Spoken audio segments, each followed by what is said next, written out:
Hey everybody, and welcome to episode 48. Today we're talking about building community. And let me start by saying, I need you. I need you.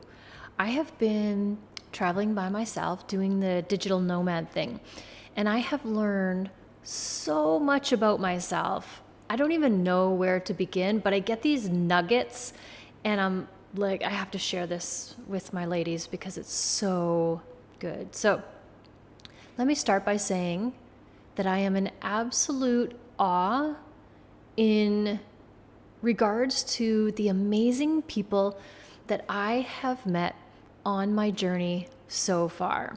When I look back and reflect on my journey, the first thing I think about are all the amazing people that I've met.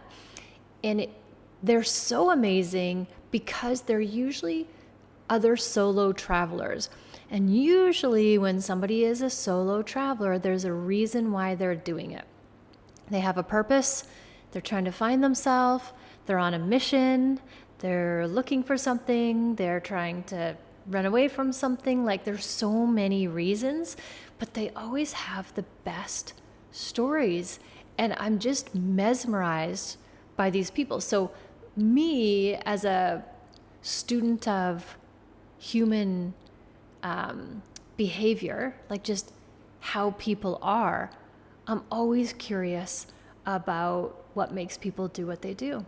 Who are they? Why are they here? Why are they doing that? What's going on for them? I'm just a really, really curious person. And so this helps me. Like, I have no issues traveling on my own. Actually, I really enjoy it. Like, I like traveling on my own because I can be on my own schedule, but I can also go with the flow and do whatever I want when I want and change my travel plans at a whim, but also like just connect up with different people and totally change the direction that I was going. It's just so fascinating to hear people's stories. That's one of the biggest things that is my takeaway, is just listening to people and understanding where they're coming from and why they're doing what they're doing and what they're looking for. What they are looking for. That's the key. So when I look back on my trip, like the country is just so amazing. The philosophy, pura vida, it's just pure life, is just so amazing. The lifestyle, amazing. But the people that I've met along the way who are on similar journeys to mine, they kind of like are the icing on the cake. Besides the stuff that I've learned about myself, and I've learned a lot about myself because of these connections and relationships that I've made. But I have all the feels on this trip. And one of my top takeaways is, well, let me go back a step. I have all the feels because I'm letting go of my children. They're grown adults, and it's really hard for me to let them go. And so the easiest way for me to let them go and be their own people and to stop momming them is for me to have my own adventures, because then I'm not obsessed with them. I'm not thinking about them all the time. I'm not momming them because they're not 4 anymore. And it feels really good for me. This is just a me thing. This might work for you. You don't have to go to the extreme that I'm going to, but you could do it, locally in a smaller way. 100%. So it doesn't have to be this big grand gesture. It can be, it can look like anything you want it to look like. That's the beautiful part. So yes, I have all the feels, and I'm processing all the feelings, and I'm doing my work. That's the best part, is I'm fully trained to do this. I'm a trained professional, people. And so I'm doing what I coach and teach my clients to do. I'm doing it on myself. And this stuff works. It is so good. But one of my top takeaways from traveling and meeting all the people is we are lacking in community. Now, we're lacking in community in general, but we're lacking in community in family. We're lacking in community in friends. We're lacking in community in communities. And we're lacking in community in world togetherness. And the one community that really has my heart and is on my brain all the time is the midlife moms. How do we bring ourselves together? How do we create more from this? How do we support each other? I was able to build a crazy strong community in the short time that I've been gone. And I've been traveling a lot. So every time I move, I start again. So I build a community, I love it, feels good, and then I move and I start from scratch. And every time I go somewhere else, I have a different feeling of what kind of community I want to create, how involved I want to be. Sometimes I want to be alone. Sometimes I want lots of people around me. What kind of people do I want around me? So every time I get to decide what that looks like for me. And how do I know what I want? By listening to my heart. I listen to my heart. Remember, our brain will always lead us astray. Your brain will be like, hey, you're by yourself. That's dangerous. You could die. Go, be around other people. You can't be by yourself. And then your heart tells you, oh, I'm feeling alone. I'll go meet other people. Or your heart tells you, oh, I'm feeling fully satisfied. I'm feeling totally complete in this moment, so I'm good just by myself. And so the two main reasons that I've been able to build these communities over and over and over again is because, one, I was willing to talk to anyone and everyone. It didn't matter to me. If I say hi to somebody and they don't say hi back, I don't mean it. I don't make it mean anything about me. There's just the way it goes. That's just where they're at. It's not a problem. It's not a problem for me if people are short with me or don't make eye contact or don't say hi back. All of those things, not a problem. I don't take it personally. It means nothing about me. And I just bless them and let them go on their way. Like, send them love and off they go. But I don't think about it again. That's it. The moment's over and it's done for me. And the other reason is people, for the most part, don't want to be excluded or alone. And a lot of the times we don't question why. Why don't I want to be alone? Why do I feel like I need to be around other people? And this comes from our history, our upbringing. Back in the day when if you were alone, it would mean sure death, for sure. That's the one thing you're guaranteed. If you're not in a pack, then you are the odd one out and you're going to get singled out and then you're going to be dinner, something like that. You know what I mean? Like, it was innately in our being that we can't be alone and we need to be around other people for that reason, just for sheer survival. And it's just instinct. But as time goes on, it's not necessary. We don't need to be in a group to survive. So a lot of people still do that at the cost of their individuality, like just the sheer desperation of not being alone. And the fear of being alone too, and discovering who they are. Because as I've been traveling, I have been doing a ton of self-reflection and figuring out who I am, who I want to be, all of that. And a lot of people don't want to do that. It's intense work. Yes, of course, it's hard. But the reward, what comes out the other side, who you become as a result, is so worth it. Like, the payoff is so worth the work that you put in, that I'm willing to do that over and over and over again to get to where I want to go. But nowadays, it feels like each generation is getting more and more isolated. Of course, COVID was the biggest isolator of all. But then in modern day society, we have social media. So social media totally pulls you out of society. It can eliminate you for days, weeks, months, and you don't even know. You don't even realize it because you feel like you're still connected because you're scrolling and clicking. And there's stress and anxiety, like all of this. And listen, the social media, the separation, it's by design. Just by the way, on a side note, that is a whole other discussion for another day.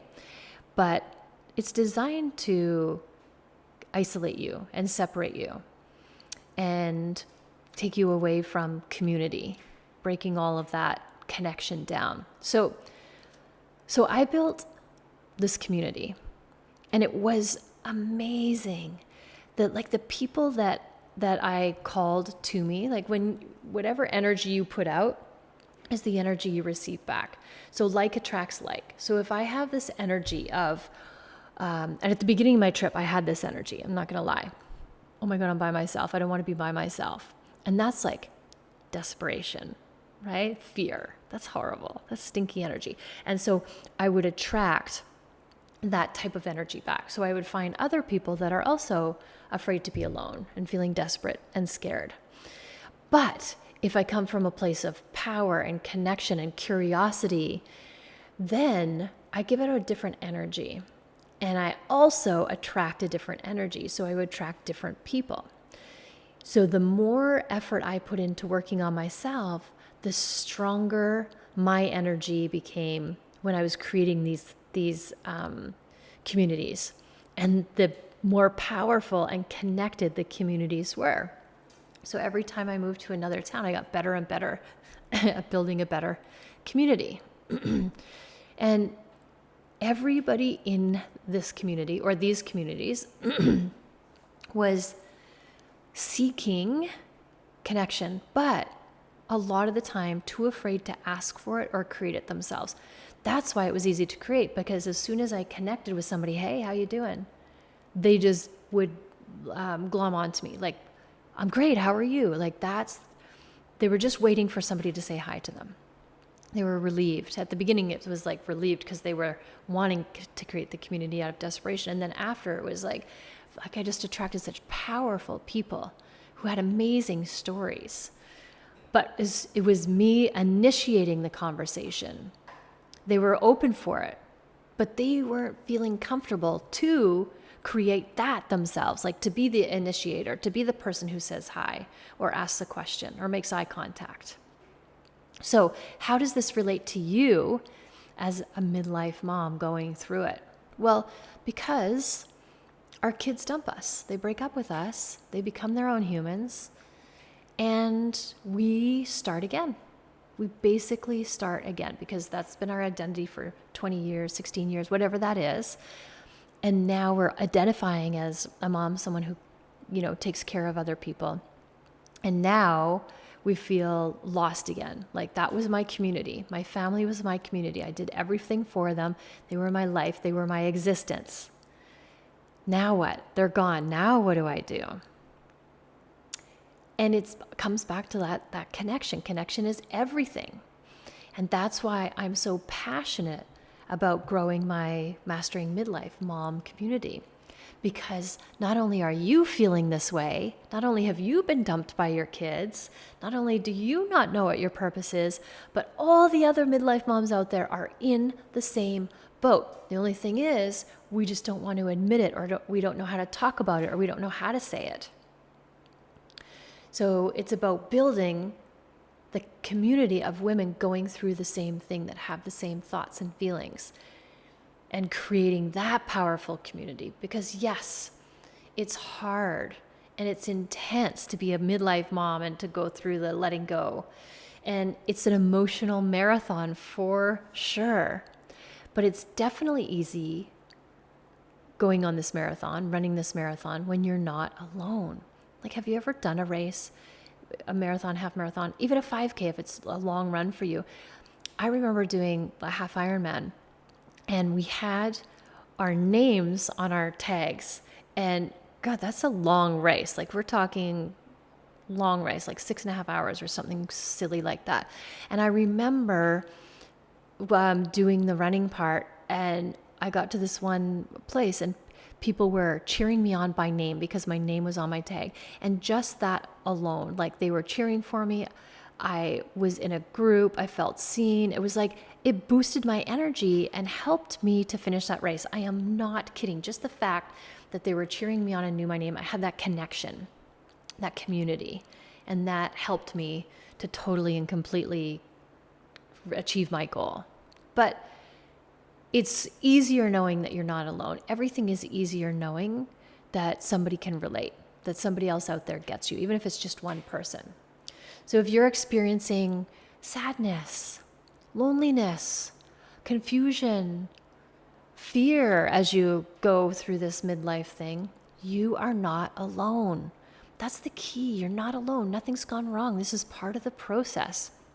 And as moms, we ride or die by the philosophy that I have to do it all.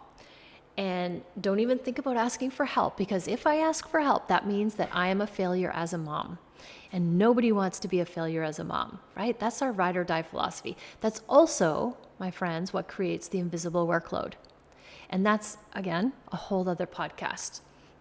But the invisible workload is created from me thinking that I have to do all the things and not asking for help or delegating or allowing others to help. They want to help, we just don't allow it.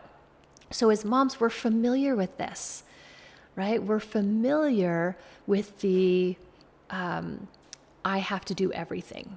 And if I don't do everything, I'm failing as a mom. So let's just let go of that. That's the number one thing. Let's let go of that, because that is ridiculous and it's not true. I don't even know where it came from, but it's not for us. So we're going to let go of that thought right now. And I want to offer you up a new philosophy. Yeah, midlife is hard, 100%. But it's hard for every single mom going through it. So let's stand together and let's let it be hard together. Let's have each other's backs and create this community where we can talk about all the things. The body, like, ladies, I don't even know where to begin when I want to talk about how much my body has changed in midlife. It is insane. And there was no mention of this in the handbook. Nobody told me about this. So I want to talk about it all the time. And I want all the other moms to know that they're not alone. It's normal. Your body changes. It's hormone, like all of this. Your relationships, they change too, because your relationship focus was the kids and now they're not there. So maybe your relationship ends. Maybe you guys have nothing in common. Maybe you've been disconnected, just going through the motions of the relationship. Maybe your relationship is even more powerful now than it was before. Maybe you're even more in love with who you are now and how you connect with each other now. And then there's that darn purpose thing. If our purpose has been eliminated, who are we? What's my purpose? I don't even know. I'm just spinning in confusion and not getting anywhere because I don't even know what I'm supposed to be doing. I don't even know why I get up in the morning because I've lost my purpose, because my purpose was keeping humans alive. This happens all the time. But instead of doing that, we want to reinvent ourselves. Instead of spinning in confusion, we want to reinvent ourselves. What do I get to create now? Who do I want to be? There's also the money aspect of it, the receiving, the being worthy.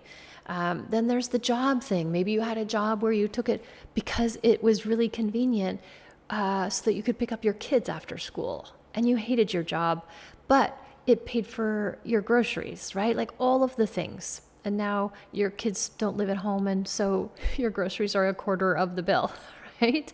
Like all of these things change. And when we are talking about building this community and we feel totally and completely supported, not knowing why this is happening or what's happening, but we're feeling loved and held by your midlife sisters going through the same thing, it's going to be way easier. It's going to be maybe even fun. It's going to be an adventure, but it's not going to be hard. Okay, hold on. Whoa. It's still going to be hard, but it's not going to be as hard because you don't feel like you're doing it alone. You don't feel like you're doing something wrong. You don't feel like you don't know what you're doing. So, girlfriends, my invitation to you is to be courageous and to be vulnerable and be a part of this amazing community called Midlife Moms. Whether you create your own community or you join mine, let's break down all the walls.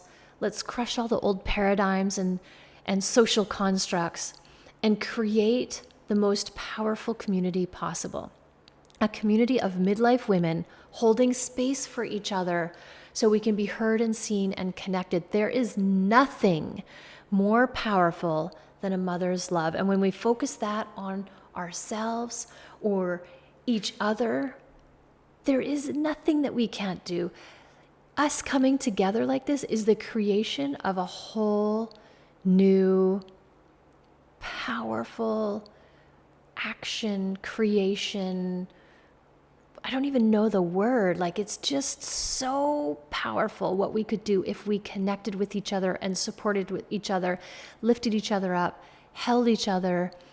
And that's my goal, is to create that so that no matter where you are or what you do, you feel loved, supported, heard, understood, and connected to others so that you can go and create the awesomeness that you want to create in this next stage of your life. There is nothing more powerful than a mother's love. Nothing. So imagine like all the mothers focusing their love on you and supporting you. Like, that is mind-blowing. That is insane. And that is what I'm creating, my friends. So let's give each other this gift of unconditional love and support and watch everything change. When you're connecting with others, try this philosophy. I like to use this one all the time. If you're 10 feet away from somebody, smile. If you're 5 feet away, say hi. That's how you start. It just starts with that. It's that easy. So if you want to be a part of my community and follow my journey of creating this community and how I'm going through my midlife experience, then follow me on Instagram at Heather London Coaching. I would love to have you ride shotgun with me and join me for the ride and cheer me on and help me out and ask me questions and share your story, because you are not alone, and together everything is easier. So women, let's go. Thank you so much for listening. As always, love yourself first and have an amazing day.